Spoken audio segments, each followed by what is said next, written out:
وہ کہنے لگے کہ کیا حدیث مبارک ہے؟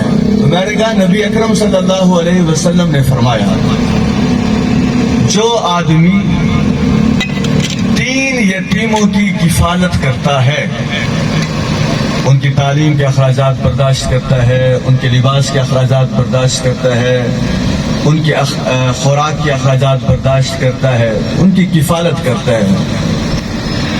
میرے بھائیو، جتنی توجہ سے آپ سن رہے ہیں میں آپ کا شکر گزار ہوں، لیکن اس سے زیادہ توجہ دیجیے ان باتوں کو، تاکہ کہیں شیطان اپنے مقصد میں کامیاب نہ ہو جائے۔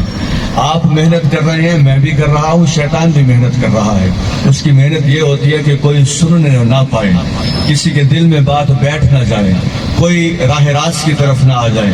یہ جو اس وقت راہ راست کے لیے پروگرام سجایا گیا، اس کے نتائج ہدایت کی شکل میں نہ نکل آئیں۔ آپ جانتے ہیں حدیث کے مطابق شیطان انسان کے جسم میں ایسے گردش کرتا ہے جیسے خون انسان کے جسم میں کرنے کو دل چاہ رہا ہے، تو سمجھ لیجئے شیطان کا جادو کام کر گیا، تو سمجھ لیجئے شیطان اپنے منصوبے میں کامیاب ہو گیا۔ کسی کی نیند کی وجہ سے آنکھیں اگر بند ہو جائے تو وہ بھی سمجھ جائے کہ شیطان نے اسے میٹھی نیند سلا دیا ہے۔ شیطان بڑا شیطان ہے، اس کے پاس بڑے حربے ہوتے ہیں انسانوں کو پھانسنے کے۔ اللہ تبارک و تعالی ہمیں اس کے تمام حربوں سے محفوظ فرمائے۔ تو حدیث یہ ہے کہ جو آدمی 3 یتیم بچوں کی کفالت کرے، اب میں نے اس کی وضاحت کر دی، ان کے اخراجات ہر قسم کے وہ اپنے ذمہ لے لے۔ خوشخبری اتنی بڑی ہے کہ دل چاہتا ہے اس خوشخبری کو بار بار سنایا جائے۔ نبی اکرم صلی اللہ علیہ وسلم نے فرمایا ایسا شخص جنت میں مجھ محمد صلی اللہ علیہ وسلم کا بھائی بن کر رہے گا۔ سبحان اللہ، سبحان اللہ۔ تصور کیجیے، میں پھر حدیث سنا دوں آپ کو۔ جو شخص 3 یتیم بچوں کی کفالت کرے، وہ شخص جنت میں مجھ محمد صلی اللہ علیہ وسلم کا بھائی بن کر رہے گا۔ اب وہ فائل ہمارے سامنے تھی تو شیخ صاحب کہنے لگے بس آپ کی اس حدیث نے فیصلہ کر دیا ہے۔ جب فائل پہ نظر دوڑائی تو پہلا نمبر ہی یتیم بچوں کی کفالت کا تھا۔ انہوں نے کہا جی میں 3 یتیم بچوں کی کفالت اپنے ذمہ لیتا ہوں، یہ جہاں تک پڑھتے رہیں گے میں انشاءاللہ اللہ کے دیے ہوئے وسائل میں سے ان پر رقم خرچ کروں گا۔ تو یہاں کئی ذمہ دار بیٹھے ہوں گے، کئی تاجر بیٹھے ہوں گے، کئی اساتذہ برادری کے لوگ بیٹھے ہوں گے۔ میں سب سے کہتا ہوں بعض اوقات ایسا ہوتا ہے کہ انسان کی ذاتی حیثیت میں مال و دولت اس کے پاس اتنا نہیں ہوتا کہ وہ یتیم بچوں کی کفالت کر سکے، اس کے اپنے اخراجات بھی پورے نہیں ہوتے۔ اب ایسا شخص جو بیٹھا ہے وہ شاید یہ سمجھے کہ پھر میں یہ سعادت کیسے حاصل کر سکتا ہوں، میں تو ایسا ثواب حاصل نہیں کر سکوں گا۔ تو میں ایک اور حدیث آپ کو سناتا ہوں۔ اسلام کسی کو مایوس نہیں کرتا۔ آپ فرض کیجئے یہ کام نہیں کر سکتے کہ آپ 15,000 20,000 25,000 50,000 روپے ماہانہ خرچ نہیں کر سکتے، آپ کے وسائل اتنے نہیں ہیں، لیکن ایک اور کام ہے، وہ آپ میں سے کون سا آدمی ہے جو نہیں کر سکتا، وہ پھر میرے پاس آئے گا یہ حدیث سننے کے بعد۔ وہ مجھے کہے کہ پروفیسر صاحب میں یہ کام بھی نہیں کر سکتا، کوئی ایک آدمی یہاں ایسا نہیں ہوگا جو وہ کام نہ کر سکے۔ پہلے حدیث سن لیجیے۔ نبی اکرم صلی اللہ علیہ وسلم نے فرمایا جو کسی مسکین، جو کسی بیوہ کی مدد کے لیے، یعنی ذاتی طور پر وہ کچھ نہیں کر سکتا لیکن اس آدمی کے پاس جا رہا ہے، اس آدمی کے پاس جا رہا ہے، اسے کہہ رہا ہے جو کسی بیوہ اور مسکین کے لیے وسائل اکٹھے کرنے کے لیے، تکالیف کو دور کرنے کے لیے، آسانی اور راحت پہنچانے کے لیے وہ تگ و دو کرتا ہے، کوشش کرتا ہے، جد و جہد کرتا ہے۔ اب ذرا ثواب سن لیجئے، لیکن میں کوئی ایسی تقریر کرنے نہیں آیا، اور نہ ایسی تقریروں ہم تو کچھ نہیں کہتے۔ آپ پڑھے لکھے لوگ ہیں، یقیناً پروفیسر صاحب کے قرآن خوانی میں آئے ہیں تو جانتے ہوں گے، علم والے لوگ یہاں آئے ہوں گے زیادہ تر، باقی بھی سارے ہماری آنکھوں کا تارا ہیں۔ جب کبھی تقریر کرنے کا یا سننے کا موقع ملے تو اس حدیث کو سن لیا کریں. بلکہ جو اساتذہ بیٹھے ہیں میں ان سے کہوں گا آپ اچھے ٹیچر اس وقت تک بن ہی نہیں سکتے جب تک سیرت رسول نہیں پڑھیں گے صلی اللہ علیہ وسلم. سوال ہی پیدا نہیں ہوتا. کوئی کیمسٹری کا ہے, فزکس کا ہے, میتھمیٹکس ہے, انگلش, اردو, جو بھی واٹ ایور سبجیکٹ, اسلامیات ہے, پاک سٹڈیز ہے. ٹیچر, استاد جب تک شفقت والا دل اپنا نہیں بنائے گا وہ کبھی اچھا استاد بن ہی نہیں سکتا. اس وقت میرا موضوع یہ نہیں ہے کہ اچھے استاد کی خوبیاں کیا ہونی چاہیے, میں صرف تقریر کے حوالے سے کہہ رہا ہوں. اساتذہ بھی فائدہ اٹھا سکتے ہیں. حضرت عائشہ رضی اللہ تعالی عنہا فرماتی ہیں کہ حضور اکرم صلی اللہ علیہ وسلم جب گفتگو فرمایا کرتے تھے تو اس انداز میں گفتگو کرتے تھے کہ آپ کے الفاظ گنے جا سکتے تھے. پھر سن لیجئے, اس انداز میں گفتگو فرماتے تھے کہ آپ کے الفاظ گنے جا سکتے تھے. ہم تیزی سے, یہ جو ہمارے اینکر بیٹھے ہوتے ہیں جو سوال کرتے ہیں, میں کبھی سوچتا ہوں کہ لاکھوں روپے یہ تنخواہ لیتے ہیں, ان کو کسی نے یہ طریقہ ہی نہیں بتایا کہ بولتے کیسے ہیں, پھر جواب کیسے دینا ہے. طریقہ کوئی بتا نہیں سکتا سوائے حضرت محمد صلی اللہ علیہ وسلم. بھائی آپ تحمل سے, اس لیے پھر بعض اوقات تیزی سے سوال پوچھنے میں غلطیاں ہو جاتی ہیں اور تیزی سے جواب دینے میں بھی غلطیاں ہو جاتی ہیں. تو ہم یہ طے کریں انشاءاللہ, ہم بھی ایسی گفتگو کریں گے کہ ہمارے الفاظ بھی گنے جا سکیں. تو ایسی تقریر ہو رہی ہے کہ جس میں اتنے فکرے کے اوپر فکرہ جڑا ہوا ہے, جملے کے اوپر جملہ جڑا ہوا ہے, لفظ کے اوپر لفظ چڑھا ہوا ہے کہ وہ مجمع کو سمجھ ہی نہیں آ رہی کہ بات ہو کیا رہی ہے. میرے بھائیوں, قطعاً یہ سنت کے مطابق نہیں ہے. آئیے اس حدیث کی طرف پھر جاتے ہیں. اتنا وقت آپ نے نکالا, میں ملتان سے اتنا وقت نکال کر حاضر ہوا, اب ہم زبانی جمع خرچ کر کے یہاں سے اٹھ جائیں تو کیا فائدہ ہے یہ سب کچھ کرنے کا. میں پہلے عرض کر چکا ہوں, دعا تو ہم انہیں دینے کے لیے آئے ہیں اور دیتے رہیں گے انشاءاللہ. لیکن اگر سوچیں کہ اتنا وقت نکالا ہے تو کوئی علمی دولت تو ساتھ لے کے جائیں نا, کچھ نہ کچھ سامان تو ہمارے پاس ہو جب یہاں سے واپس لوٹیں, کوئی فکر ہماری پیدا ہو چکی ہو. تو حضرت محمد صلی اللہ علیہ وسلم نے فرمایا, جو کسی بیوہ اور مسکین کے لیے جد و جہد کرتا ہے, میں ان کے کالج, ان کے جو ہائر سیکنڈری سکول ہے, جو اساتذہ یہاں آئے ہوئے ہیں, میں ان سے کہوں گا ڈیورنگ سروس ان کی ڈیتھ ہوئی ہے, اب ان کے کاغذات کو تیار کرنے کے لیے یقین جانیے جو ان کا رفیق اور ساتھی وقت دے گا وہ وقت عبادت میں شامل ہو جائے گا. کوئی کہہ دی میں تو بے نیازی اختیار کرتا ہوں. اور میں ایک اور بات بتا دوں, دنیا کے لیے آسانی پیدا کیا کریں, اللہ آپ کے لیے بھی آسانی پیدا کرے. پروفیسر یہاں اگر کوئی موجود ہے, ایک نام آپ نے سنا ہوگا, پروفیسر سید تنویر احمد شاہ, فوت ہو چکے. ہماری جو پیپلا تنظیم ہے پنجاب کی سطح پر, اس کے جنرل سیکرٹری تھے. ساری زندگی لوگوں کے لیے آسانیاں پیدا کرتے رہے. آخری سروس جو ان کی تھی وہ گورنمنٹ ولیعصر اسلامیہ کالج ملتان میں تھی جس میں میں ہوں, اور وہیں ڈیورنگ سروس ان کی ڈیتھ ہو گئی. اب آپ دیکھیے, میں نے اپنی آنکھوں سے یہ سارے معاملات دیکھے ہیں. یہ پینشن کے اور یہ دیگر ابھی تو اصول اور ہے کہ سیلری سٹارٹ ہو جاتی ہے ریٹائرمنٹ کی ڈیٹ تک, وہ کیس بنتا ہے. اب لوگ یہ سمجھ رہے تھے شاہ صاحب کا جو کیس ہے اس پر کئی مہینے لگیں گے.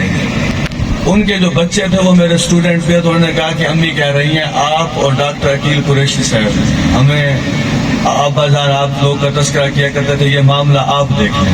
میں نے کہا بیٹے آپ بے فکر رہیں, ہمیں جس جگہ ضرورت ہوگی وہ ہم انشاءاللہ آپ کے تعاون کے ساتھ ہی چلیں گے. آپ حیران ہوں گے اس بات پر, جو کاغذات 6 مہینوں میں تیار ہوا کرتے تھے وہ کاغذات 15 دن میں تیار ہونے لگے. تو وہ جو پروفیسر صاحب میرے ساتھ تھے مجھے کہنے کہ حافظ صاحب یہ کیا مسئلہ ہے. میں نے کہا میں جانتا ہوں اس مسئلے کو. وجہ یہ ہے اس شخص نے ساری زندگی لوگوں کے لیے آسانی پیدا کی, اب اللہ اس کے لیے آسانی پیدا کر رہا ہے. تو ہمارے جو کلیگ ان کے آئے ہوئے ہیں, میں ان سے کہوں گا آسانی پیدا کریں. ان کے بچوں کے لیے آسانی پیدا کریں. ان کی بیٹیاں یا دیگر رشتہ دار, آپ جانتے ہیں کتنا مشکل ہوتا ہے یہ کام, تو ان کاغذات کو اکٹھا کریں. آپ جتنا وقت دیں گے رب العالمین, بلکہ میں آپ کو حدیث سنا رہا ہوں, یوں سمجھ لیجیے, ان لوگوں کو تو سنا رہا ہوں, آپ کو سنا رہا ہوں. اب ہماری بیوہ بہن کے لیے آپ یہ فائدہ حاصل کر سکتے ہیں, بلکہ آپ میں خود مقابلہ ہو جائے گا انشاءاللہ. فلاں گلی کہے گا میں کروں گا, فلاں کہے گا میں کروں گا, ہو سکتا ہے سارے کہیں گے ہم کریں گے. سن لیجئے, نبی اکرم صلی اللہ علیہ وسلم نے فرمایا جو بیوہ اور مسکین کے لیے تگ و دو کرتا ہے, کوشش کرتا ہے, جد و جہد کرتا ہے, اللہ اکبر کبیرہ, اللہ تبارک و تعالی ایسے شخص کو رات بھر کی نفلی عبادت اور دن بھر کے نفلی روزے اور اللہ کے راستے میں جہاد کرنے والے مجاہد کی مانند ثواب عطا فرماتا ہے. سبحان اللہ, سبحان بے شک. پھر سن لیجیے حدیث, دلوں کو ذرا تازہ کیجیے. یہ گھروں میں بیٹھے رہنا, کسی کے کام نہ آنا, خدمت خلق کے ساتھ کوئی تعلق نہ ہونا, کیا انسانیت ہے. پھر سن لیجیے, جو کسی بیوہ اور مسکین کے لیے جد و جہد کرتا ہے, اللہ تبارک و تعالی اسے رات بھر کی نفلی عبادت, یعنی اسے تہجد کی نماز نہیں پڑھی, بغیر پڑھے ثواب دے رہا ہے. نفلی روزہ نہیں رکھا دن کا, لیکن دن بھر کے نفلی روزے کے برابر ثواب دے رہا ہے. وہ کسی جہاد کے میدان میں نہیں گیا, لیکن اپنے جانے والے بھائی کے خاندان کے لیے آسانی پیدا کرنے کی کوشش کر رہا ہے. رب العالمین اسی میدان کو میدان جہاد بنا دیتے ہیں. اللہ تبارک و تعالی اسے ثواب عطا فرماتے ہیں. میرے عزیزوں, میرے بھائیوں, یہ خواتین وہاں تک نہیں, اچھا میں نے کہا پھر انہیں بھی مخاطب کرنا ہے. میں نے جو قرآن مجید کی آیات پڑھی ہیں, اب آئیے ان کی طرف. یا ایھا الذین آمنوا اتقوا اللہ ولتنظر نفس ما قدمت لغد واتقوا اللہ ان اللہ خبیر بما تعملون. ایمان والو, اللہ تبارک و تعالی سے ڈرو. تم میں سے ہر شخص کو, یہ ہر شخص کو, تم میں سے نہیں, ہر شخص کو یہ دیکھنا چاہیے کہ اس نے کل قیامت کے لیے آگے کیا بھیجا ہے, قیامت کی کیا تیاری کی ہے. یعنی ایک باپ جب اپنے گھر میں پہنچے, بیوی سامنے بیٹھی ہے, بچے سامنے بیٹھے ہیں, وہ بچوں سے پوچھے کس کس نے آج 5 نمازیں آگے بھیجی ہیں. بیوی سے پوچھے کیا آج 5 نمازیں آگے بھیجی ہیں. بچوں سے پوچھے کیا آج اچھے اخلاق آگے بھیجے ہیں. بیوی سے پوچھے کیا آج اچھے اخلاق آگے بھیجے ہیں. بچوں سے پوچھے کہ کیا آج دین کی دعوت آگے بھیجی ہے. بیوی سے پوچھے کیا آج دین کی دعوت آگے بھیجی ہے. خدا کی قسم, جس کے قبضے میں ہم سب کی جان ہے, اگر بیوی اور شوہر دونوں اکٹھے بیٹھے ہوں گھر میں اور پورے پاکستان کے اندر یہ سلسلہ چل پڑے کہ آئیے یہ سوچتے ہیں کہ آج قیامت کے لیے حلال مال بھیجا ہے یا حرام بھیجا ہے, تو اسی سے ہی پاکستان میں معاشی بہتری آ جائے گی انشاءاللہ. سود خور کیسے کہے گا کہ میں نے آخرت کی تیاری کر لی ہے. رشوت والا کیسے کہے گا میں نے آخرت کی تیاری کی ہے. زمینوں پر قبضے کرنے والا کیسے کہے گا میں نے آخرت کی تیاری کی ہے. لوگوں کی ماؤں, بیٹیوں کو, بہنوں اور بیویوں کو بری نظر سے دیکھنے والا کیسے کہے گا میں نے آخرت کی تیاری کی ہے. لوگوں کی جان, مال اور عزت سے کھیلنے والا کیسے کہے گا میں نے آخرت کی تیاری کی ہے. آپ گھر کے تمام افراد جب کھانے پر اکٹھے ہوتے ہیں, کیا ہی اچھا ہو عشاء کی نماز کے بعد آپ صرف 5 منٹ کے لیے اکٹھے بیٹھ جائیے اور ایک دوسرے سے پوچھئے کیا آج آخرت کے لیے جو اعمال آگے بھیجے ہیں سارے وہی ہیں جو اللہ اور اس رسول کو پسند ہیں. کہیں ایسی چیزیں تو نہیں بھیج دی جو اللہ اور اس کے رسول کو پسند نہ ہو اور جو ہماری ناکامی کا سبب بن جائے. اس کا مطلب یہ ہوا شوہر نے بھی آخرت کی تیاری کرنی ہے, بیوی نے بھی آخرت کی تیاری کرنی ہے, بچوں نے بھی آخرت کی تیاری کرنی ہے, والدین نے بھی آخرت کی تیاری کرنی ہے. میں ایک واقعہ آپ کو سنا رہا ہوں, اللہ کرے میں سنانے میں صحیح طریقے سے کامیاب رہوں. آپ اسے سمجھنے میں کامیاب رہیں۔ جو مطالعہ پاکستان کے اسلامیات کے ٹیچر یا پروفیسر موجود ہیں وہ تو یہ نام بڑے اچھے طریقے سے جانتے ہوں گے، لیکن جو باقی لوگ ہیں وہ بھی جانتے ہوں گے۔ مشہور نام ہے بہت، حضرت عمر بن عبد العزیز۔ پہلے یہ نام یاد کر لیں۔ کیا نام میں نے بتایا جی؟ کہہ دیں کچھ نہیں ہوتا، شان میں فرق نہیں پڑے گا، نام یاد رہے گا تو واقعہ یاد ہوگا۔ کیا نام ہے جی؟ حضرت عمر بن عبد العزیز رحمت اللہ علیہ۔ انہیں خلیفہ راشد کہا جاتا ہے، نیک خلیفہ۔ ان کا انتقال ہو گیا تھا 101 ہجری میں، اب ہے 1444 ہجری۔ 1444 میں سے آپ 101 مائنس کر دیں، 1444 میں سے 101 مائنس کر دیں تو 1343 یہ بچا۔ میں دین کا بالکل ادنا طالب علم ہوں، میں ایک جملہ یہاں لکھ کر آپ کو دے سکتا ہوں۔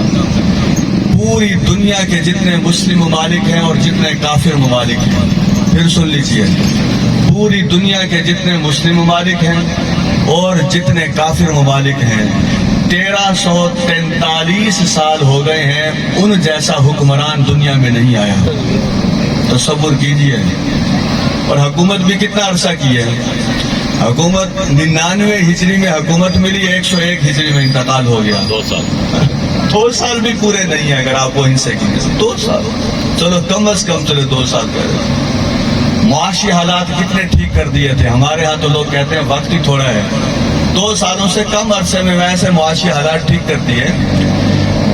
اور ان کا تعلق بھی بنو عباس سے نہیں تھا، بنو امیہ سے تھا۔ جس خاندان سے یزید کا تعلق تھا اسی خاندان سے ان کا تعلق تھا۔ تو مطلب یہ ہوا مسئلہ خاندان کا نہیں ہے، مسئلہ فرد کا ہوا کرتا ہے کہ وہ فرد کیسا ہے۔ اتنی خوشحالی ان کے دور میں آ گئی تھی معاشی طور پر کہ زکوٰۃ دینے والے لوگ کھڑے ہوتے تھے اور پکارا کرتے تھے، جو زکوٰۃ وصول کرتے تھے، سرکاری لوگ زکوٰۃ وصول کر کے شہر کے اندر کھڑے ہو جاتے تھے اور پوچھتے تھے ہے کوئی زکوٰۃ لینے والا، زکوٰۃ قبول کرنے والا، وہ آ جائے تو ہم اسے زکوٰۃ دے دیں۔ وہ کہتے رہتے تھے، کوئی ایک بھی آدمی ایسا نہیں ہوتا تھا جو زکوٰۃ وصول کرنے والا ہو۔ اگر آپ زکوٰۃ چوک سرور شہید کے رہنے والے لوگ زکوٰۃ اکٹھی کر کے اپنے اس کلمہ چوک پہ کھڑے ہوں اور یہ آواز ہے کوئی ہے زکوٰۃ قبول کرنے والا، لوگ آئیں گے کہ نہیں آئیں گے؟ ہاں جی، وہ کہتے ہیں اتنا رش ہوگا کہ کھینچ لیں گے۔ اللہ تبارک و تعالی ہمیں ایسے حکمران عطا فرمائے۔ لیکن واقعہ سن لیجئے، کاش یہ واقعہ دل میں اتر جائے۔ میں تو اپنے بارے میں کہہ رہا ہوں، آپ کے بارے میں کچھ کہہ نہیں سکتا۔ مجھے تو اس واقعے نے ہلا کے رکھ دیا ہے اور مجھے امید ہے آپ کو بھی ہلا کے رکھ دے گا۔ حضرت عمر بن عبد العزیز رحمت اللہ علیہ یہ پہلے خلافت سے پہلے مدینہ منورہ کے گورنر تھے۔ تو اس وقت انہیں یہ حکم موصول ہوا کہ عبداللہ بن زبیر رضی اللہ تعالیٰ عنہ کے بیٹا تھا، ان کا نام تھا خبیب، وہ حکومت کے خلاف تھا۔ تو یہ حکم ملا کہ خبیب کو پکڑ کے 50 کوڑے مارے جائیں اور سردی کا موسم تھا اس وقت مدینہ منورہ میں، اسی سردی میں کھڑا کر دیا جائے۔ اور ظاہر ہے یہ حکم مل گیا۔ یہ گورنر تھے، اب 2 ہی راستے تھے، یا تو اس حکم پر عمل نہ کریں اور گورنری چھوڑ دیں، یا پھر حکم پر عمل کریں، گورنری برقرار رکھیں۔ انہوں نے 50 کوڑے مروائے خبیب بن عبداللہ بن زبیر کو، اور عبداللہ ابن زبیر رضی اللہ جو صحابی رسول ہے ان کے بیٹے کو، اور سخت سردی میں جیسے کہا گیا تھا کہ کھڑا کر دے، کھڑا کر دیا۔ اتفاق ایسا ہوا کہ خبیب کا انتقال ہو گیا، وہ فوت ہو گیا، اور کوڑے لگے، سردی میں کھڑا کیا، فوت ہو گیا۔ اب یہی واقعہ بنیاد بن گیا عمر بن عبد العزیز رحمت اللہ علیہ کی تبدیلی کا۔ اس کے بعد ہر قسم کے اس قسم کے حکومتی ظلم سے اپنے آپ کو بچایا، اللہ تبارک و تعالیٰ کی اطاعت اور رسول کی اطاعت کی طرف لگے، پھر خلافت کے منصب پر فائز ہوئے، کہاں ان کے کپڑے ایسے خوش لباس تھے کہ ان کے کپڑے اونٹوں پر آیا کرتے تھے، پھر ایسا لباس پہنا کہ کپڑوں میں پیمد لگے ہوئے ہوتے تھے، کہاں ان کی بیوی ہیرے اور جواہرات میں کھیلا کرتی تھی، ساری زمین اور یہ دولت سرکاری خزانے میں جمع کروا دی، رات کے آخری پہر ان کی اہلیہ کا نام فاطمہ ہے غالباً، وہ کہتی ہیں کہ رونے کی آواز آتی تھی ان کے کمرے سے، تو میں جب کان لگاتی تھی تو رونے کی آواز آتی تھی، میں پوچھتی تھی آپ کیوں رو رہے ہیں، تو کہا کرتے تھے یہ جتنے غریب لوگ ہیں اگر ان کے پاس روزگار نہیں ہے عدالت خدا کی ہوگی، میرے خلاف مقدمہ دائر کریں گے، یہ جتنے مظلوم ہیں اگر میں انہیں ظلموں سے نہیں نکال سکوں گا عدالت خدا کی ہوگی، میرے خلاف مقدمے دائر کریں گے، جتنی بیوگان ہیں اور جتنے یتیم بچے ہیں اگر میں ان تک سامان نہیں پہنچاؤں گا عدالت خدا کی ہوگی اور میرے خلاف مقدمہ دائر کریں گے۔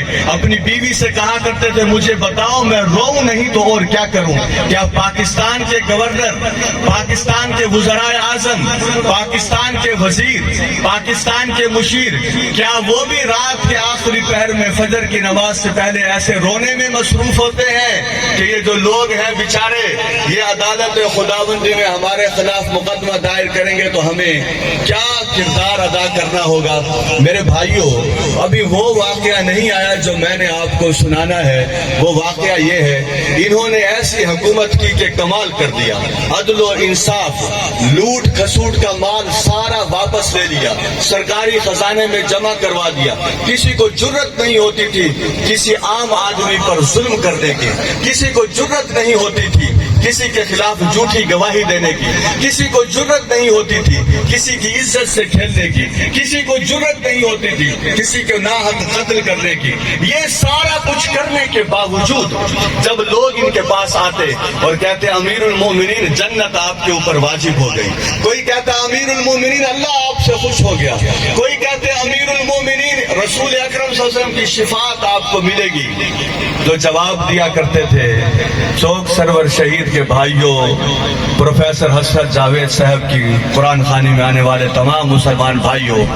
کاش یہ جو فکرہ حضرت عمر بن عبدالعزیز رحمت اللہ علیہ کا ہے کاش کانوں سے سن کر دلوں میں اتار لیں، تب لوگ انہیں خوشخبری دیتے تھے، لوگ ان کی تعریفیں کرتے تھے، لوگ جنت کے حوالے سے انہیں بشارت دیا کرتے تھے، یہ کہا کرتے تھے ہاں ہاں تمہاری باتیں صحیح ہو سکتی ہیں اگر قیامت والے دن میرے راستے میں خبیب نہ کھڑا ہوا،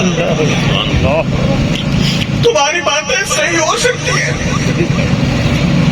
جو تم کہہ رہے ہو یہ سارا کچھ ہو سکتا ہے، لیکن اگر حشر کے میدان میں میرے راستے میں کون نہ کھڑا ہوا؟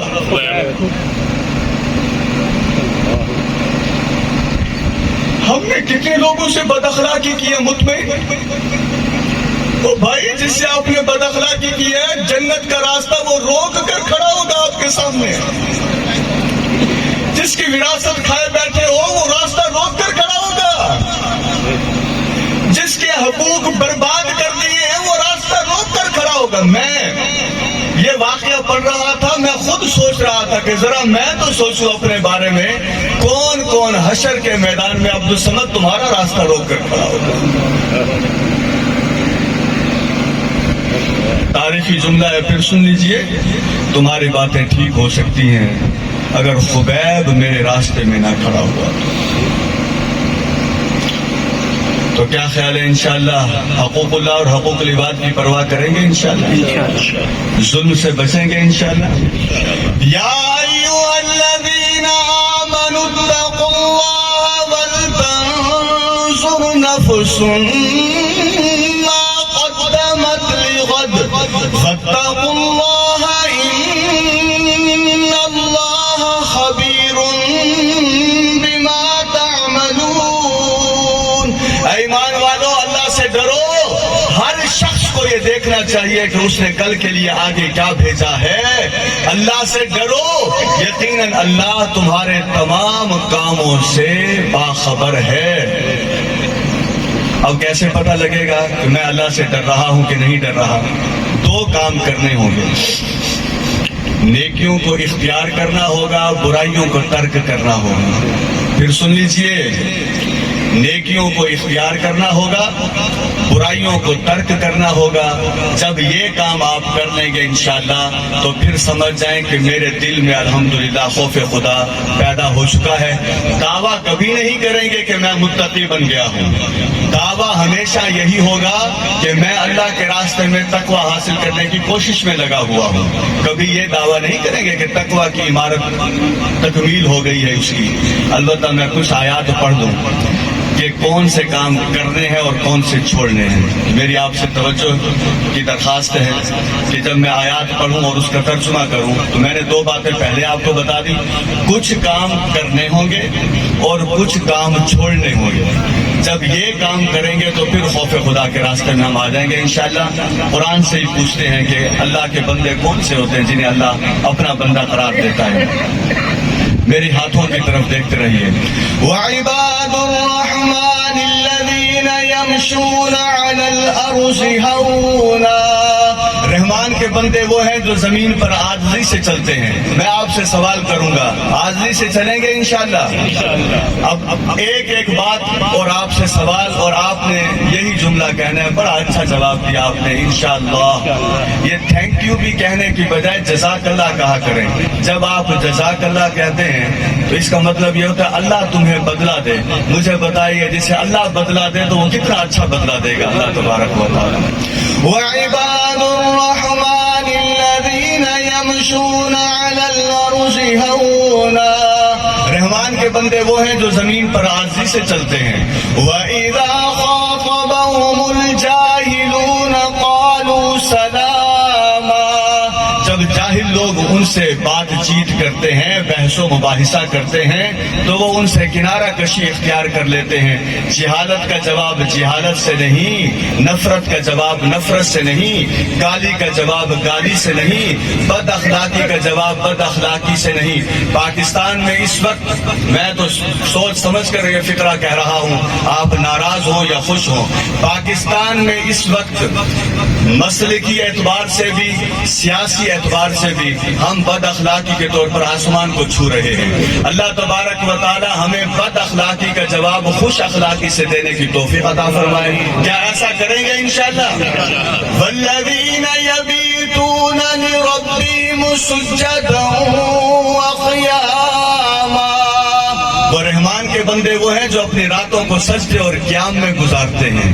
ہماری راتیں ٹی وی کی نظر نہیں ہوں گی، ہماری راتیں فلموں کی نظر نہیں ہوں گی، ہماری راتیں گانوں کی نظر نہیں ہوں گی، ہماری راتیں غیبت کی نظر نہیں ہوں گی، ہماری راتیں لغویات کی نظر نہیں ہوں گی۔ رات اسی کی نظر ہوگی جو رات عطا کرنے والا ہے۔ کون ہے رات عطا کرنے والا؟ اللہ تبارک و تعالی۔ والذین یبیتون لربہم سجدا وقیاما، جو اپنی راتیں اور سجدے اور قیام میں گزارتے ہیں۔ والذین یقولون ربنا اصرف عنا عذاب جہنم، جو یہ دعا کرتے ہیں پروردگار ہمیں عذاب جہنم سے محفوظ فرما۔ ہم اپنے بھائی کے لیے بھی ابھی دعا کرتے ہیں، پروردگار ہمارے بھائی پروفیسر حسرت جاوید صاحب کو بھی عذاب جہنم سے محفوظ فرما۔ ان عذابها كان غراما انها ساءت مستقرا ومقاما، جہنم کا عذاب جان لیوا ہے اور وہ رہنے اور ٹھہرنے کے لیے بری جگہ ہے۔ میرے ساتھ ایک کام کیجئے، 3 مرتبہ کہیں یا اللہ ہمیں جہنم سے محفوظ فرما۔ ایک مرتبہ، دوسری مرتبہ یا اللہ ہمیں جہنم سے محفوظ فرما، تیسری مرتبہ یا اللہ ہمیں جہنم سے محفوظ فرما۔ اب آپ کہیں گے 3 مرتبہ کیوں کہا انہوں نے؟ وجہ یہ ہے، نبی اکرم صلی اللہ علیہ وسلم نے فرمایا جو شخص 3 مرتبہ کہتا ہے اے اللہ مجھے جہنم سے محفوظ فرما، چوتھی مرتبہ جہنم اللہ سے دعا کرتی ہے پروردگار اس شخص کو مجھ سے محفوظ فرما۔ کیا 3 مرتبہ بھی نہیں کہہ سکتے دن رات؟ اب کہیے یا اللہ مجھے جنت میں داخلہ عطا فرما، یا اللہ جنت میں داخلہ عطا فرما، یا اللہ جنت میں داخلہ عطا فرما۔ حدیث رسول ہے 4تھی مرتبہ جنت اللہ سے دعا کرتے ہیں اس شخص کو میرے اندر داخلہ عطا فرما۔ آئیے ابھی میں نے وہ تو 2 باتیں کہی تھی، کچھ کام کرنے ہیں کچھ نہیں کرنے، وہ فہرست آپ کے سامنے آ رہی ہے. والذین اذا انفقوا لم يسرفوا ولم يقتروا وكان بين ذلك قواما. وہ ایسے لوگ ہیں نہ فضول خرچی کرتے ہیں نہ بخل کرتے ہیں، ان کا خرچ معتدل ہوتا ہے. فضول خرچی سے بچیں گے انشاءاللہ. جو سگریٹ پینے والے ہیں وہ بھی بچ جائیں تو یہ فضول خرچی میں ہی شامل ہے. ویسے میں سخت بات کوئی کہتا نہیں ہوں. بخل سے بھی بچیں گے انشاءاللہ. خرچ اعتدال پر رکھیں. آگے آئیے. والذین لا يدعون مع اللہ الہا آخر ولا يقتلون النفس التي حرم اللہ الا بالحق ولا يزنون ومن يفعل ذلك يلقى ساما يضاعف له العذاب يوم القيامة ويخلد فيه مهانا. فرمایا وہ اللہ کے علاوہ کسی کو نہیں پکارتے. ہمارا معبود صرف کون ہے؟ اللہ. نمبر 2 وہ کسی ایسی جان کو قتل نہیں کرتے جس کا قتل اللہ نے حرام قرار دیا. آئیے آج لوگ حج پہ جا رہے ہیں، ہو سکتا ہے آپ کے بھی عزیز حج پر گئے ہوئے ہوں. اسی مہینے میں فریضہ حج ہے اور ذی الحج کی جو پہلی 10 راتیں ہیں، پہلا عشرہ وہ ایسے ہے جیسے رمضان المبارک کا آخری عشرہ. سن لیجیے، آپ حج پر نہیں جا سکے، مالی استطاعت نہیں ہے، اس وقت موضوع نہیں ہے میرا، لیکن میں آپ سے کہتا ہوں آج کل آپ سے کوئی پوچھے کہ اب آپ کس انتظار میں ہیں تو آج کے بعد آپ نے جواب دینا ہے میں ذی الحج کے مہینے کا انتظار کر رہا ہوں، کیونکہ اس کا جو عشرہ ہے وہ فضیلت والا ہے. میں اس کے دن اور رات کی قدر کرتے ہوئے نیک کام کروں گا انشاءاللہ. انتظار میں رہیں گے انشاءاللہ. میں جو بتانا چاہتا ہوں وہ یہ ہے، نبی اکرم صلی اللہ علیہ وسلم طواف فرما رہے تھے بیت اللہ کا. آپ نے بیت اللہ کو دیکھا اور بیت اللہ کو دیکھ کر فرمایا، یہ میرے بھائیو غور سے سن لیجیے، فرمایا بیت اللہ تم کتنے عظمت والے ہو، بیت اللہ تمہاری خوشبو کتنی اچھی ہے، بیت اللہ تم کتنی برکت والے ہو. 3 باتیں. نمبر 1 بیت اللہ تم کتنی عظمت والے ہو. نمبر 2 بیت اللہ تم کتنی خوشبو والے ہو. بیت اللہ تم کتنی برکت والے ہو. لیکن فرمایا اس اللہ کی قسم جس کے قبضے میں میری جان ہے، ایک مسلمان کی عزت تمہاری عزت سے زیادہ ہے. یہاں جو سادہ کپڑوں میں بیٹھے ہیں نا کوئی آدمی جس کے کپڑے سب سے زیادہ کم قیمتی ہیں، سب سے کم قیمتی لباس والا جو آدمی یہاں بیٹھا ہے، شکل کے لحاظ سے بھی کوئی اعلیٰ نہیں ہے. ہم لوگوں کے کپڑے دیکھتے ہیں، شکل دیکھتے ہیں، یہ سواریاں دیکھتے ہیں، ان کے گھر دیکھتے ہیں، جیب میں پیسے دیکھتے ہیں، اکاؤنٹ دیکھتے ہیں. اللہ تبارک و تعالیٰ ان میں سے کسی چیز کو نہیں دیکھتا، وہ لوگوں کے دل دیکھتا ہے. جس دل میں ایمان ہے اور جس میں نیکی کا جذبہ ہے وہ اللہ کے نزدیک قابل قدر ہے. تو ایک انسان اتنا قیمتی ہے اللہ کی نظر میں، ایک مسلمان، انسان نہیں مسلمان، کہ وہ بیت اللہ سے بھی زیادہ عظمت والا ہے. ہاں ایک انسان بھی انسان کی نظر میں اتنا قیمتی ہے. پڑھے لکھے افراد اسلام کا دفاع کیا کریں. دنیا کا کوئی مذہب ایسا نہیں ہے جس نے اپنے ماننے والوں کو یہ بتایا ہو جس نے کسی ایک انسان کو قتل کیا گویا اس نے سارے انسانوں کو قتل کر دیا. جس نے کسی ایک انسان کی جان بچائی گویا اس نے سارے انسانوں کی جان بچائی. یہ قرآن مجید میں سورۃ المائدہ میں یہ موجود ہے. تو میرے بھائیوں انشاءاللہ ہم کسی کا ناحق قتل نہیں کریں گے. اور اگلی بات ہے وہ زنا نہیں کرتے، تو انشاءاللہ ہم زنا کی کسی شکل کو قریب نہیں آنے دیں گے. معاملہ بالکل قریب آ گیا، لیکن حدیث پر توجہ رکھنی ہے آپ نے. نبی اکرم صلی اللہ علیہ وسلم نے فرمایا حرام چیزوں کو دیکھنا آنکھ کا زنا ہے، بچیں گے انشاءاللہ. حرام چیزوں کو سننا کان کا زنا ہے، بچیں گے انشاءاللہ. حرام چیزوں کو بولنا، یہ کسی کی بیٹی، بیوی، بہن، ماں، جو نامحرم ہے اس سے عشق و محبت کی گھنٹوں گھنٹوں گفتگو کرنا، وہ جو گفتگو ہو رہی ہوتی ہے ساری حرام پر مشتمل گفتگو ہو رہی ہوتی ہے.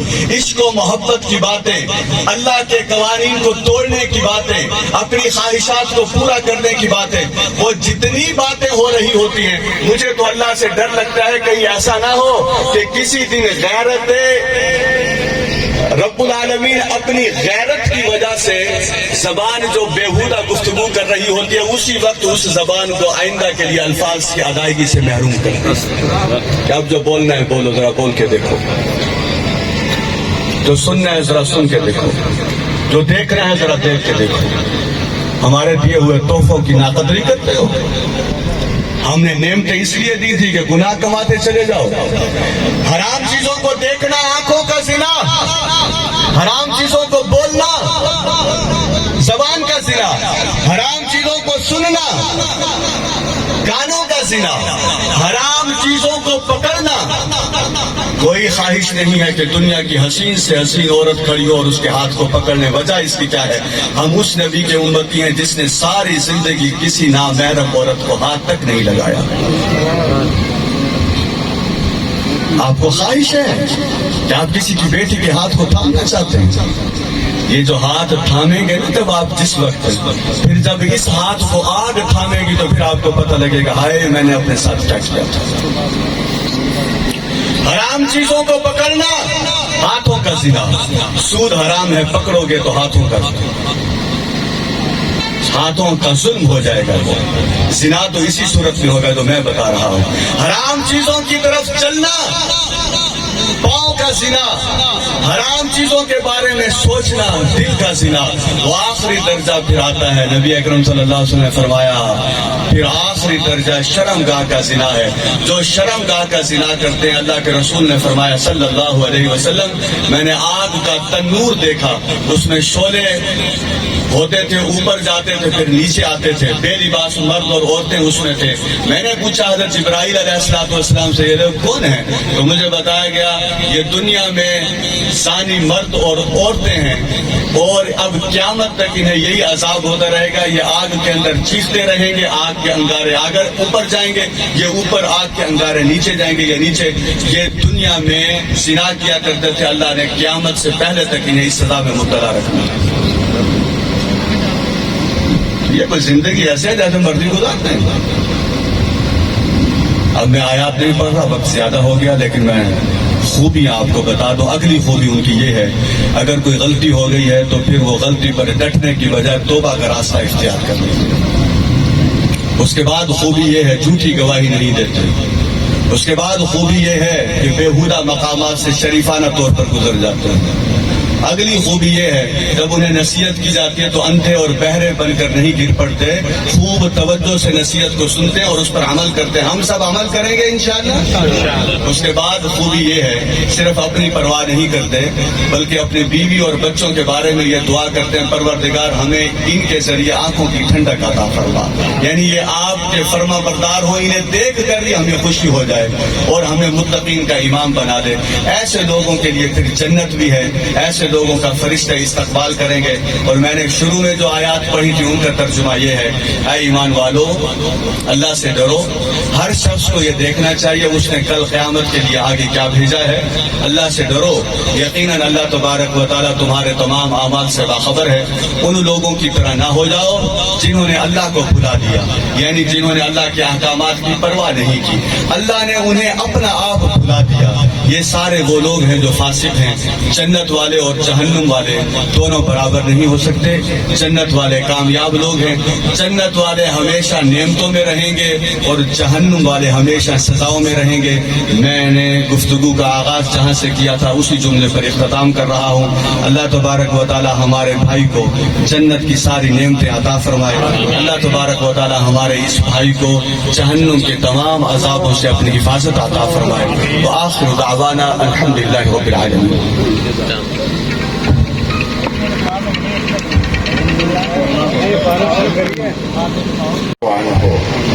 اے اللہ ان سے درگزر کا معاملہ فرما. وَأَكْرِمْ نُزُلَهُ، یا اللہ اب وہ دنیا سے چلا گیا ہے، اب تیرا مہمان ہے، جنت کا طعام عطا فرما۔ اللہم اجعل قبرہ روضۃ من ریاض الجنہ۔ اس کی قبر ہمارے YouTube چینل آواز چوک سرور شہید کو سبسکرائب کریں اور گھنٹی کے بٹن کو دبائیں۔ چوک سرور شہید اور گردنواہ کی تازہ ترین خبروں اور واقعات سے آگاہی حاصل کریں۔